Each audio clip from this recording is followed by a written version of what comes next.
मेरा नाम बीना सिंह है और wife of mister Sunil Kumar Singh. Education की बात करें साथियों तो high school, inter, BA, BTC allrounder top class की मैं पढ़ाई-लिखाई एजुकेशन बहुत ही अच्छी थी मेरी साथियों। लेकिन क्या था ना कि एजुकेशन से आदमी बढ़ नहीं सकता और वैसे मेरी भी पढ़ाई-लिखाई मैं क्योंकि एक बिज़नेस क्लास मेरे पिताजी जो बिज़नेसमैन थे और बड़ा मैंने बिज़नेस था, डायरेक्ट कोलकाता नहीं में किया बड़ा उसको। करोड़ों का एम्पायर था साथियों। तो मुझे भी कुछ भी चीज़ें समझ में नहीं आती थी क्योंकि अभाव की ज़िंदगी मैंने झेली नहीं थी और स्टार्टिंग में ही मैंने झेली नहीं थी और उसके बाद सारी ज़रूरतें मेरी पूरी हो जा रही थी। तो इस वज़ह से मैंने भी नहीं सोचा कि क्या कभी लाइफ़ में मुझे इस तरह से स्ट्रगल करना पड़ेगा साथियों। और जब टर्निंग पॉइंट आता था, एक माँ-बाप जो है पैदा तो कर देता है लेकिन नाम-पहचान बनाने के लिए खुद बनानी पड़ती है साथियों। तो उसके लिए सबसे पहले मेरी शादी हो गई और शादी का लोग कहते नहीं कि एक अपना सपनों का राजकुमार जो आएगा और आपको घोड़ी पे बिठा के ले जाएगा, वैसे ही मेरे सपनों का राजकुमार आदरणीय सुनील सिंह के चरणों में मैं सादर प्रणाम करती हूँ। मेरा एक बेटर हाल्फ मिला और जो कि मुझे एक जीवन साथी के रूप में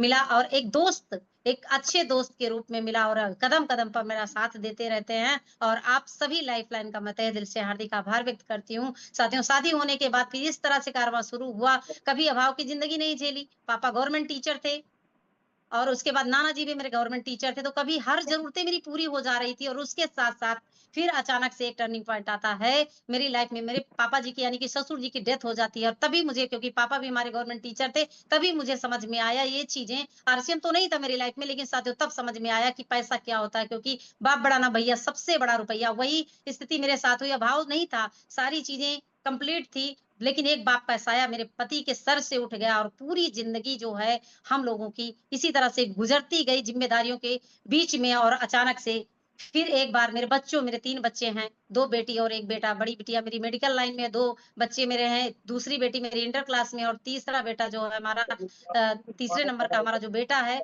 वो है 9th क्लास में। साथियों, इस तरह से हमारा एक खूबसूरत सी फैमिली जैसे बढ़ती गई और पढ़ाई के पीरियड से मैं आदरणीय अपने जूनियर डीके भैया को जिन्होंने मुझे तो सिस्टम में लाए कि नहीं लाए मुझे नहीं पता। मुझे आरसीएम की एबीसीडी भी नहीं पता थी। मेरे हस्बैंड को उन्होंने आरसीएम बताया और आरसीएम के बारे में आरसीएम की एबीसीडी कुछ भी नहीं पता थी, मुझे नहीं पता था। और स्टार्टिंग में हुआ क्या जब आरसीएम मेरी लाइफ में आया साथियों, तो मुझे ये आरसीएम के प्रोजेक्ट बड़े घटिया लगते थे। और मुझे भी नहीं समझ में आता कि था कि ये आरसीएम के प्रोडक्ट जो हैं एक अच्छी क्वालिटी के प्रोडक्ट हैं। मुझे लगता था इसका नाम नहीं बिकता है और ना किसी भी प्लेटफ़ॉर्म पर यानी कि किसी भी इसका कोई भी सेलिब्रिटी इसका प्रचार नहीं करती। मैंने भी अपने हस्बैंड से कहा ये सामान कहाँ से उठा के ले आए और आपको कोई भी बुद्धू बना देता है साथियों और आप भी जो है बुद्धू बन गए, कोई भी सामान उठा के दे दिया और आप लेके चले आए। इस तरह से मेरा कारोबार शुरू हुआ। मुझे आरसीएम समझ में नहीं आता था लेकिन कुछ कारणों से मैं बीएचएल आई अपने बच्चों की एजुकेशन के लिए मैं बीएचएल आई और बीएचएल जगदीशपुर में जब रहना हुआ तो अचानक से एक सेमिनार आता है हमारी लाइफ में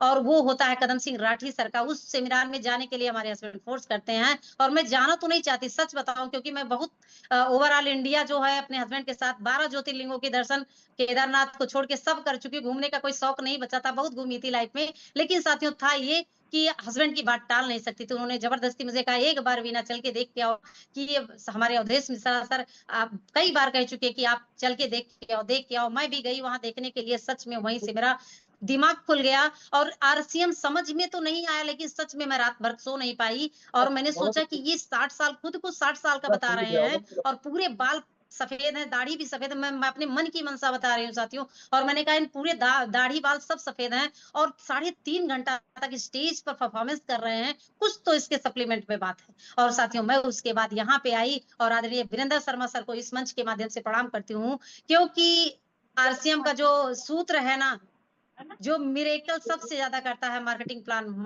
प्लान के मास्टर ब्लास्टर हैं साथियों और वही मार्केटिंग प्लान मैंने देखा और उसके बाद अपने स्कूल में जाके बैठा के अपने टीचरों को बैठाती थी। और बोलती थी आप दोनों बोलिएगा नहीं सिर्फ ताली बजाइएगा और पूछिएगा कि जय आरसीएम जय आरसीएम। हमारे दोनों अध्यापक पागलों की तरह सुनते और उसके बाद कहते कि भाभी क्या करना है? हमने कहा सिर्फ ताली बजाते रहो और कुछ भी नहीं कहना है आपको और अच्छा लगे तो बताना। और उसके बाद हमारे रिस्पेक्टेड अवधेश मिश्रा सर जाते हैं और दोनों साथियों को वहाँ जॉइन करा देते हैं और फिर उसके बाद कारवां शुरू होता है। डेली का 1 प्लान नहीं 2-2 प्लान 3-3 प्लान मैं ब्लैक बोर्ड पे लिखती थी और लिखने के साथ-साथ साथियों उसको फिर से अपने अध्यापकों को बैठाती थी दोनों को लंच के टाइम में और कहती थी कि आप सिर्फ ताली बजाते रहना, बस बोलना कुछ भी नहीं है साथियों। और वो दोनों बेचारे ताली बजाते रहते सम्मान में और कहते कि भाभी करना क्या है इसमें? हमने कहा इसमें कुछ भी नहीं करना, सिर्फ ताली बजाने का काम है, क्योंकि बीना सिंह को भी कुछ भी नहीं आता था। पहले मार्केटिंग प्लान सीखते हैं साथियों। फिर उसके बाद एक बार आता है उदयपुर टूर। आदरणीय अपने अवधेश मिश्रा सर को सादर प्रणाम करती हूँ, डीके सर को सादर प्रणाम करती हूँ कि हमारे गुरुओं ने फ़ोर्स किया, कहा कि अपनी टीम से कोई भी एक कपल के साथ आप उदयपुर टूर जाइए। और साथियों वहीं से मेरी ज़िंदगी का सबसे बड़ा टर्निंग पॉइंट शुरू हो गया। आरसीएम को करने का इरादा मैंने मजबूत कर लिया और इस मंच के माध्यम से आदरणीय सुदेश मैम को मैं सादर प्रणाम करती हूँ, दंडवत प्रणाम करती हूँ। साथियों कि वो एक ऐसी महिला कि मैं उनके लिए उनके सम्मान में शब्द नहीं बता सकती, क्या सम्मान है। मैं सैल्यूट करती हूँ इस आयरन लेडी को, जिन्होंने बीना सिंह के दिल में इस आरसीएम बिज़नेस को जगाया।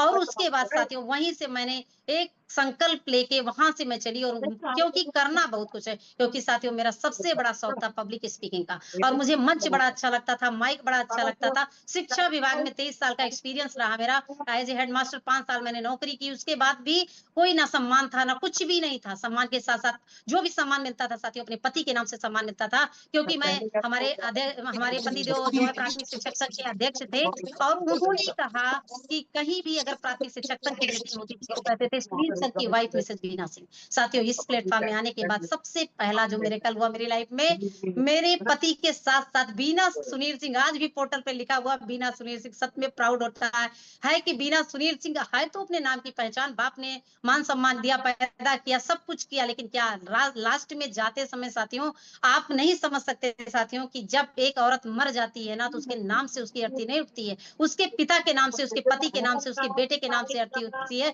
और साथियों आज बीना सिंह इस दुनिया में नहीं रहेंगी, तो बीना सिंह के नाम से उसकी अर्थी उठेगी कि बीना सिंह थी कोई एक लेडी जो आज इस दुनिया में नहीं है। और नॉमिनी का बिज़नेस है साथियों, हम अपने बच्चों को क्या दे के जाएँगे? आज हमारी बिटिया मेडिकल लाइन में ट्रेनिंग पीरियड में साथियों तीसों लाख रुपए उसके ऊपर लगा दिया। आप सोचो कि जिस माँ-बाप के पास पैसे नहीं होंगे, क्या वो लगा सकता है क्या? नहीं लगा सकता। 2 बच्चे और हैं, उनके लिए तब तक तो पैसा नहीं समझ में आता था क्योंकि पति-पत्नी नौकरी करते थे और करोड़ों का एम्पायर बना रखा था और बनाए भी हैं अभी। साथियों तब नहीं समझ में आता था, जब हमारे दोनों बच्चे जो है हायर एजुकेशन में पहुँचे, तब चीज़ें समझ में आने लगी कि अब क्या होगा? क्योंकि एक बच्चे के ऊपर अगर 30-35 लाख रुपए हमने खर्च किया, तो दूसरे बच्चे और तीसरे बच्चे के ऊपर नहीं लगाएँगे क्या? तब मुझे पैसे की कमी का एहसास हुआ साथियों। और अब लाइफ तो अच्छी कट रही थी, लेकिन एक लग्ज़रियस लाइफ जो जीनी थी, मैंने देखा था आदरणीय प्रमोद गुलाटी सर को, सुषमा बाई को और अपने आदरणीय राकेश शर्मा सर को जो लग्ज़रियस लाइफ जीते हैं, 7 स्टार होटल की तरह घरों में रहते हैं, महलों में रहते हैं साथियों।